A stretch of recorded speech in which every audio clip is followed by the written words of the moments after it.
Hello and welcome to another episode of Scott Reads Comics.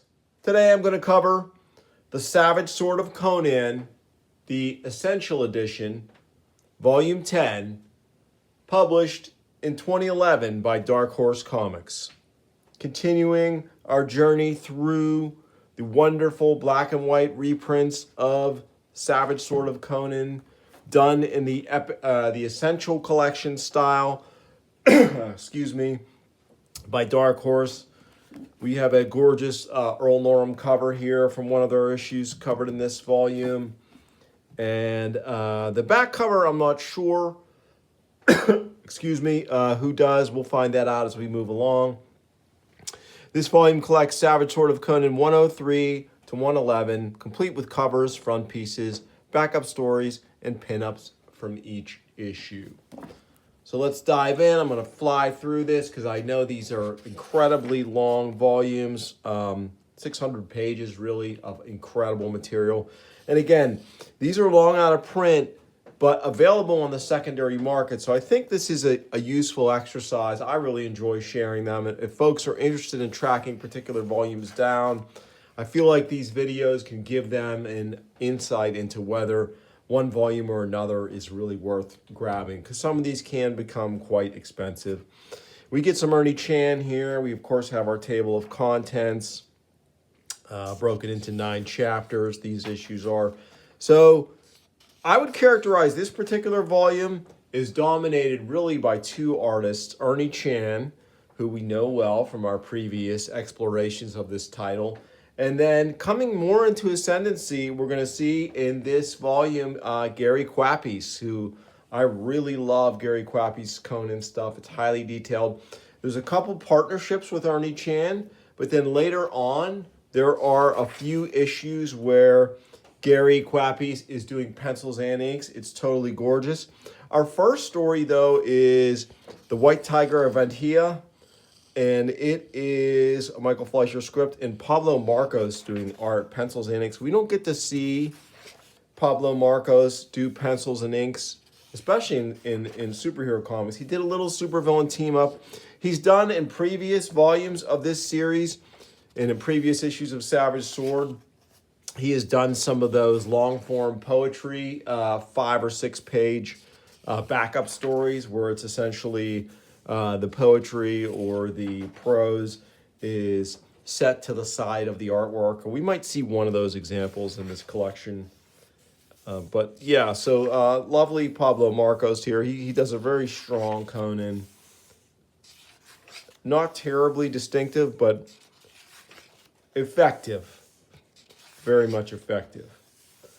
Really enjoy his Conan. Is definitely thickly built, and I would say more to the hewing to the classic Buscema Conan than the Barry Windsor Smith version, who's much more lithe, slender.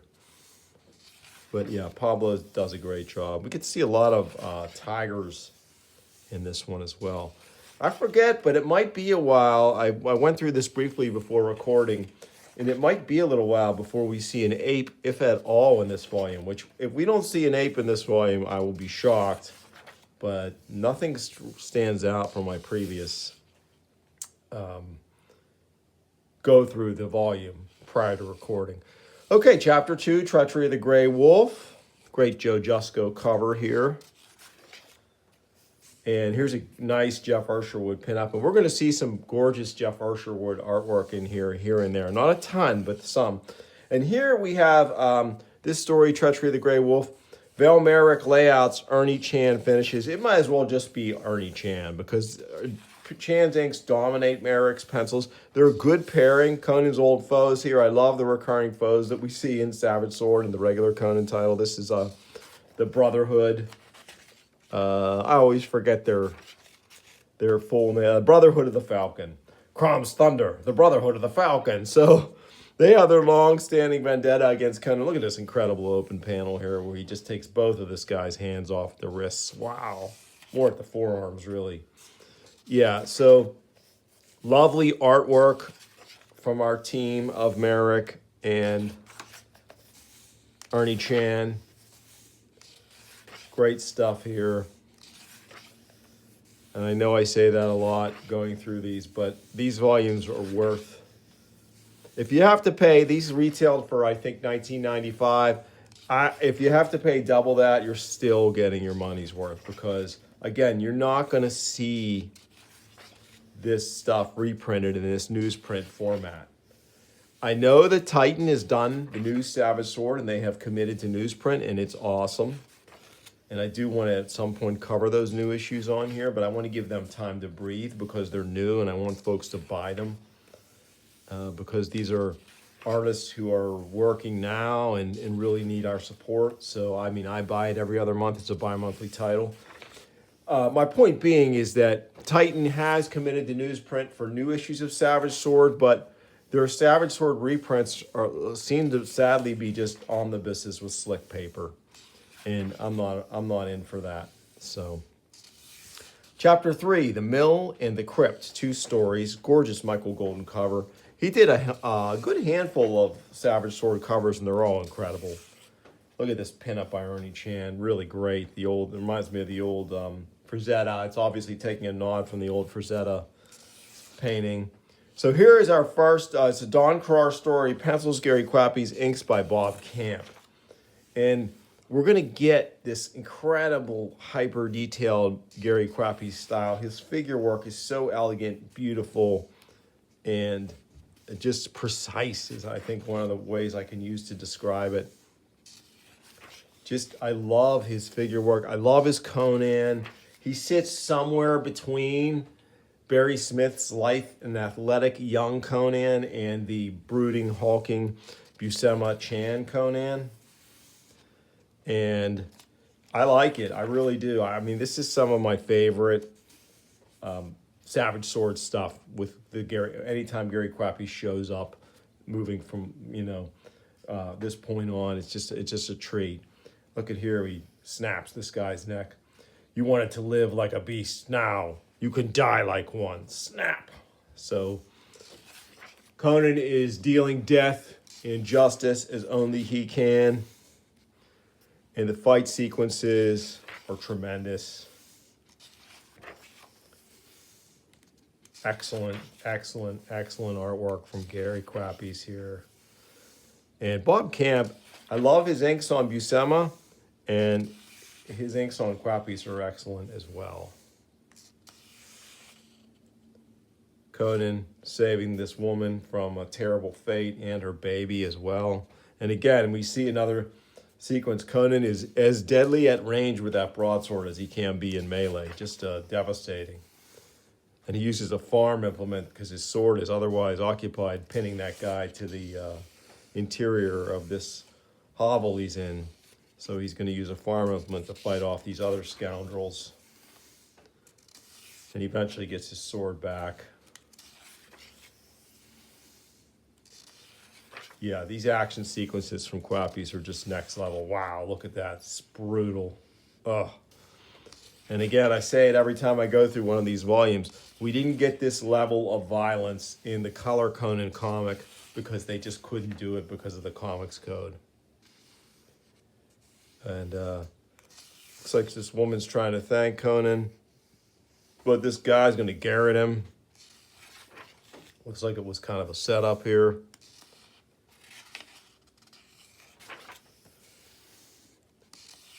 William Johnson and Jeff Ursherwood, The Crypt. So this is a pretty great pairing. So William Johnson pencils, Jeff Ursherwood inks. And William Johnson had a 2 brief stint on Daredevil after Frank Miller left. There was a void there.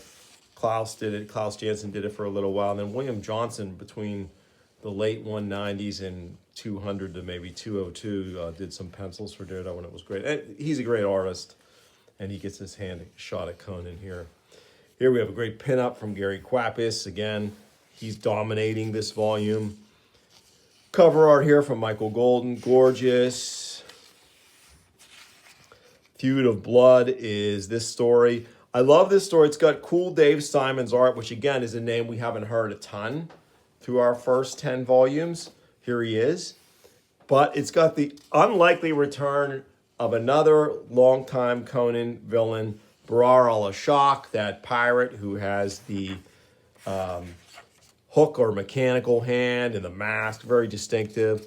When last we left him, he was crystallized by dark magic, so it's unlikely that he would ever return. But of course, in comics, few are ever truly dead. So here we're going to get, here he is here, a crystalline statue, and we get the recap of what happened in that issue. I don't know if they have a previous. Yeah, Savage Sword of Conan 92. So that was a couple. That might have been our last volume, actually.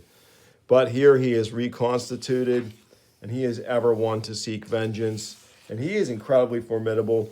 This volume's neat, too, not only with the Gary Kwapis artwork and a few other highlights in terms of creators, but the villains returning. We have the Brotherhood of the Falcon, Barar al-Ashaq, and we're going to see Raal, the Devourer of Souls, is going to be coming back in a later issue coming up here. I really like this Dave Simons art, too. It's nice. It's cool that in Savage Sword we would get this rotating cast of professionals coming through and doing these book-length stories with lots of creative freedom for the writers. Of course, intense Hyborian Age violence, because that's what Savage Sword could bring, because it was a magazine. And we see these artists really strutting their stuff. Wow, look at this right here. Incredible beheading going on here. And Barar al-Ashaq is just a merciless killer. The equal of Conan in many ways. Those Zengarans won't bother us anymore, barbarian. But believe me, before I'm done with you, you'll wish you'd ended up in their clutches instead of mine. Forgetting something, aren't you, Corsair?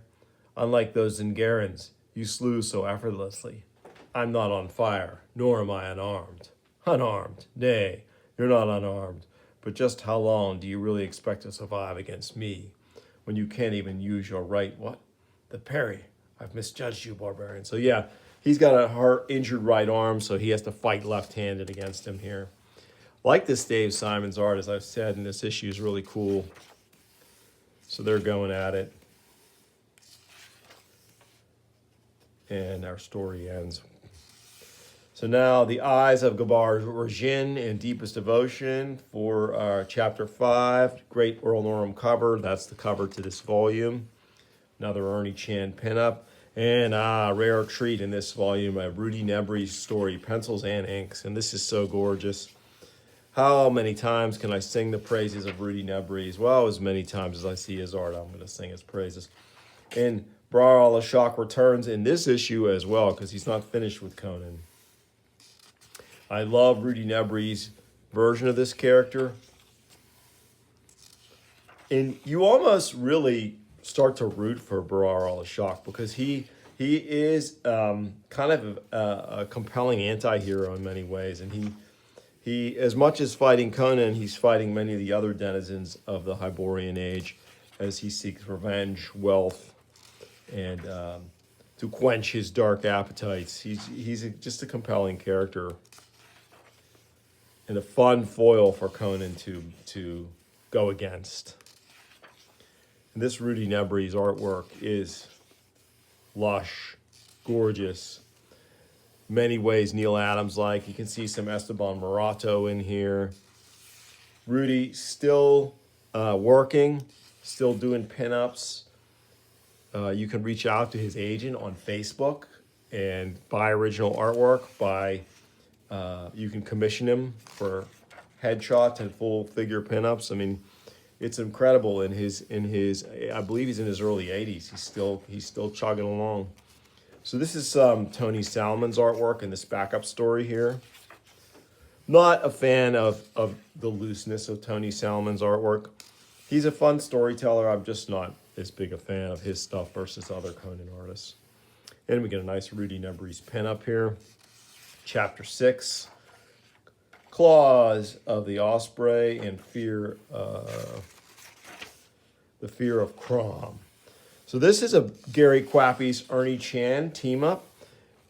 And unlike Ernie Chan's dominance over Val Merrick's pencils, you can still see the elegant figure work and hyper detail that Gary Kwapis brings.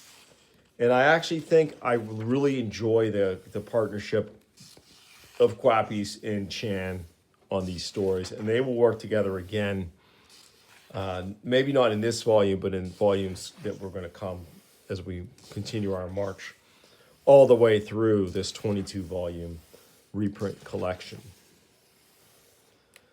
But look at this street scene, though. Just phenomenal. I love the Hyborian street scenes. Oh, and these guys, these nefarious, prune-faced villains, oh, they're going to kill this poor woman in this back alley. These are the members of the race of Raal, the devourer of souls. And they're going to seek to try and resurrect him in this story. Meanwhile, you got this guy trying to do his best vulture imitation here. Adrian Toombs, the vulture, that geriatric Spider-Man villain. Of course, Conan continuing his success with the ladies. He tries, here's our winged assailant here. And he is going to come into battle with Conan here. Oh, look at, love this open panel here with him. Looks like Conan catches him on fire. Oh, and this page here with these series of long panels is just incredible as Conan. The storytelling here is tremendous by Quappies. And of course, the finishes by Chan are flawless. But this is incredible, these 3 long panels.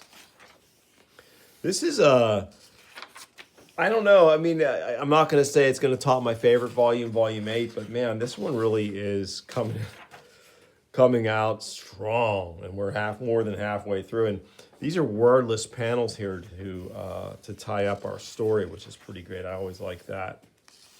And here we're left with there's a ritual taking place here. Will Raal come back?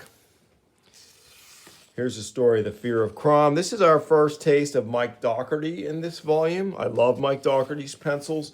He does a lot of Conan in Conan the King, the later volumes. I'll call them the war volumes of Conan the King, because Conan seems to, after the death of his son, and the title goes from King Conan to Conan the King, Conan seems to be just making war a bunch in those issues, those later issues. Next up, Chapter 7, Shadow of Worlds and the Vezek Inn. Nice Armando Gil pinup. And now we are treated to the return of Raal and his fiendish cultists here, members of his race. Oh, man, these guys are so creepy looking. And again, we get Gary Quappies and Ernie Chan teaming up. And it's beautiful. They have some recap here of some of their encounters, including in Savage Sword 96. Oh man, these women are beautiful. Yeah, this is so great. I love the hairstyle on this one too. Really cool. Just such detail. And again, another back alley murder here. These guys are just horrible. And this poor kid finds her. He's trying to let them know of the danger.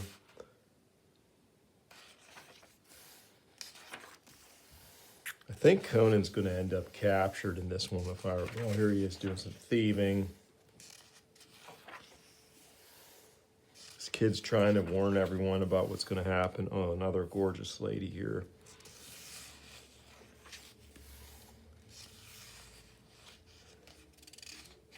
Here, this kid is... Does he steal the jewel? We'll see. Yeah, he does. He actually steals it. And this is some fantastic storytelling here.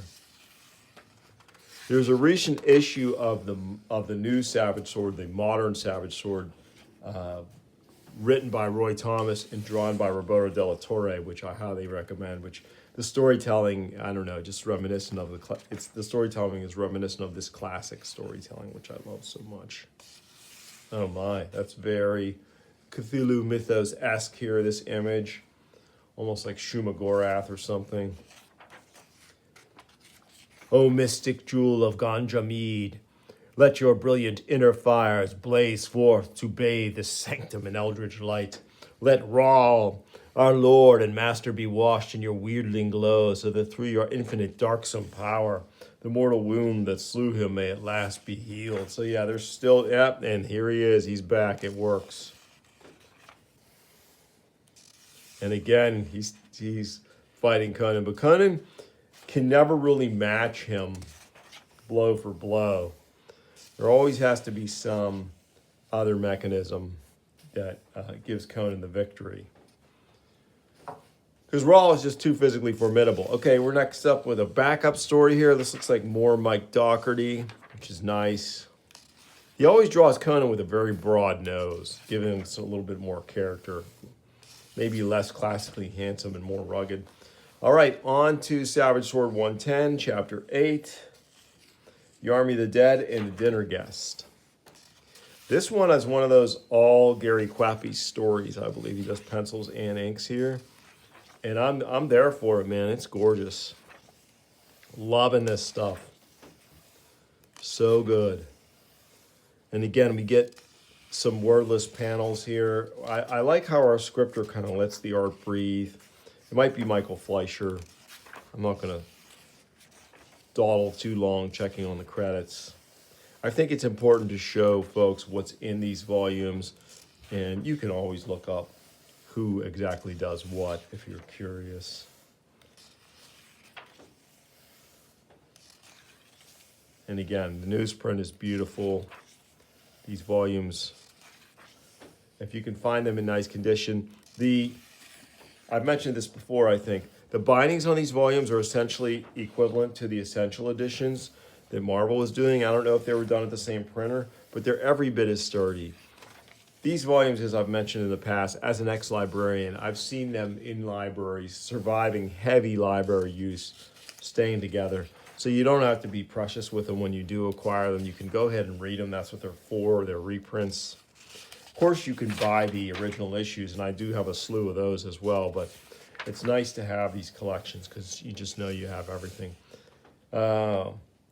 Oh yeah, this is a little artist I don't know much about. Tim Burgard does this brief backup story. It's nice, it's fun. Conan showing up at these peasants' house, being pursued. And boy, leaving the place a wreck. Chapter 9, The Mudmen of Kishan. And In the Eye of the Beholder. This is Savage Sword 111. Great cover by Steve Hickman. And this is another Gary Quappy's pencil and ink job, and it is beautiful. Look at that. The detail here is really exquisite. Look at that, man. Gary Quappy is such an accomplished artist at this point, relatively, I think, young in his career. He would go on to do some regular Conan stories in the color comic as well, and those are great too. Especially from that run of 150 to 200. He's got a good handful of stories in there. We're gonna fast forward a bit here. Oh man, look at that elephant. Very cool. Another incredible street scene. You can see this unfortunate slave hawker in the background here.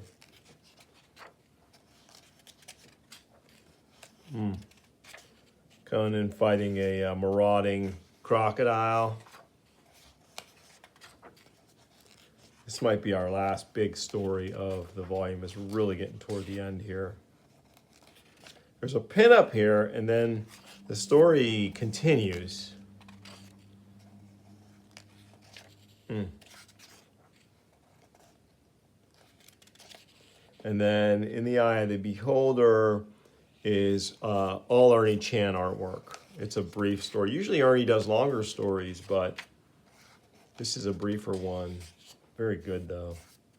And then we finish off with the Rudy Nebres pinup collection, and these are gorgeous. And that is it, folks. What a volume. Volume 10, huge success in terms of just the excellence of the contents. Well worth acquiring, I think, if you're interested. I really think this one is right up there with Volume 8. It's just a lot of good stuff. And there'll be more to come as we continue our coverage. In the meantime, I hope you enjoyed this issue. If you did, please like and subscribe. tell your friends, and I'll bring you more soon on Scott Reads Comics. Thanks for watching.